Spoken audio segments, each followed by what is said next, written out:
ዛሬ በአንዲት ከተማ ውስጥ አንድ ከቤተሰቦቹ ሀብትን የወረሰ ባለጠጋ ታሪክ እናያለን። ከዚህ ታሪክ ትልቅ ትምህርት እንደምትወስዱበት 100% እርግጠኛ ነኝ። ምንድነው ይህን ያህል እርግጠኛ ያደረገ ብላችሁ ብትጠይቁኝ፣ ምክንያቱም ምንም ለመጀመሪያ ጊዜ ሳነበው እይታዬን አንድ ደረጃ ከፍ አድርጎት ነበር። ስለዚህ ይህ እኔን ያስተማረኝ ታሪክ እናንተን የማያስተምርበት ምንም ምክንያት የለም ብዬ ይኸው ለእናንተ አሁን አቀረብ። እናም አይታችሁ ሰምታችሁ ሲጨርሱት ኮሜንት ላይ የተማራችሁትን ነገር እንድታስቀምጡልኝ በአክብሮት እጠይቃችኋለሁ። ለዚህ ቻናል አዲስ የሆናችሁት ይህንን አነቃቂና አስተማሪ ቪዲዮዎች ለማቅረብ ሲል የምጥረውን ይህንን ቻናል ብታግዙ ምንም አይደለምና ሰብስክራይብ በማድረግ ሁላችሁም እንድታግዙኝ በአክብሮት እጠይቃችኋለሁ። ቀጥታ ላይክ በማድረግ ወደ ቪዲዮ እንሂድ።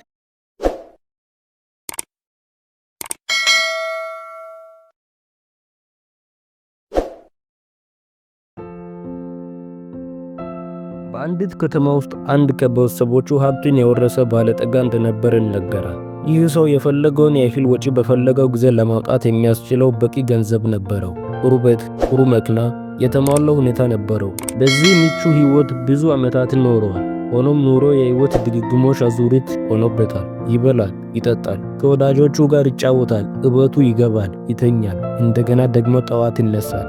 የሚቀጥለውም ቀን ያንኑ ይደጋግመዋል። ከቁጥር በላይ ጓደኞች አሉት። ሰውየው ይህ የኑሮ ዑደት ሰላቸውና ወደ ግራ መጋባት መጣ።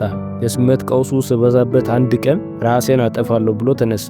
ራሱን በምን መልክ ሊያጠፋ እንደሚችል ሲያስብ በአካባቢው ያለ አንድ ትልቅ ድልድይ እንዳለ ትዝ አለው። ወደዚያ ድልድይ ሄዶ ራሱን በመጣል ራሱን ሊያጠፋ መንገድ ጀመረ። የሚያስፈራ ከፍታ ባለው በዚያ ድልድይ ጫፍ ላይ ቆሞ ራሱን ሊጥል ሲዘጋጅ በድንገት አንድ ድምፅ ሐሳቡን ሰረቀው።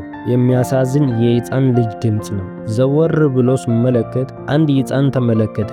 ይህ ሕፃን እርቦት በጣም ከስቷል። እዚያ ድልድይ ጋር ማን ትቶት እንደሄደ አይታወቅም። ይህ ራሱን ሊያጠፋ የነበረ ሰው ይህንን ሕፃን ጠጋ ብሎ ሲያየው ከራብ የተነሳ መገርጣቱን ተመለከተና በጣም አዘነለት። በልቡም እንዲህ ሲል አሰበ፣ ይህን የከሳ ሕፃን አንድ ቀን እንኳን አብልቼው ሊሞት። ስለዚህ ራሱን የማጥፋት ቀጠሮም ለበኋላ አስተላለፈው። ሕፃኑን አቅፎ አነሳውና ወስዶ ካጠበው በደንብ ካበላውና ካጠጣው በኋላ ራሱን ወደ ማጥፋት እቅዱ ለመመለስ መንገድ ቀጠለ። በመንገድ ላይ ሲሄድ ግን የዚህ ሕፃን ሁኔታ ከዓይኑ አልለይ ያለው።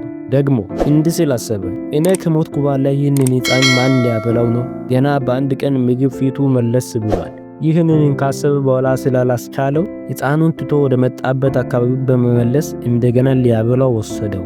ሌላ ቀን ጨመረለት፣ እንደገናም ሌላ ቀን አበላው። እንዲህ ያለ ለጥቂት ቀናት ካበላው በኋላ ልጁን ሲያየው ነፍሱ ተመልሳለች። አሁን ይሄ ባለጠጋ ተመልሶ ራሱን ስለማጥፋት ማሰብ ሲጀምር የዚህ ልጅ የወደፊት ህይወት ይታየው ጀመረ። ይህ ልጅ አድጎ ጥሩ ደረጃ ላይ ሲደርስ ለማየት መናፈቅ ጀመረ። ለመኖር ጓጓ፣ የሚኖርለት ትርጉም አግኝቷልና።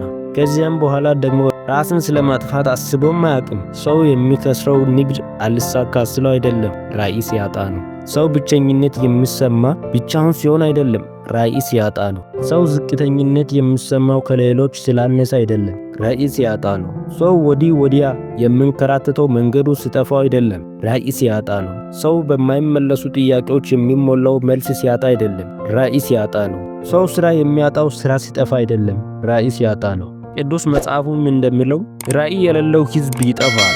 ስለዚህ በዚህች ዓለም ከኖርን አንዴ ነው። እናም በልባችን ራዕይ አንግበን የምንሻውን ሕይወት ለእኛም ለሌላው እንዲኖሩ አድርገን ብናልፍ እርግጠኛ ነኝ አንጸጸትበትም። ብቻ ራዕይ ኑረን። እስከዚህ ድረስ ስላዳመጣችሁ ከልብ አድርጌ አመሰግናለሁ። የተረዳችሁትን ነገር በአጭሩ ኮሜንት ላይ ጻፉልኝ፣ አነባዋለሁ። ምላሽ የምሰጥበት ቦታ ላይ ምላሽ ይሰጣለሁ። በሌላ አስተማሪ ቪዲዮ እስክንገናኝ ቸር ሰንብቱ።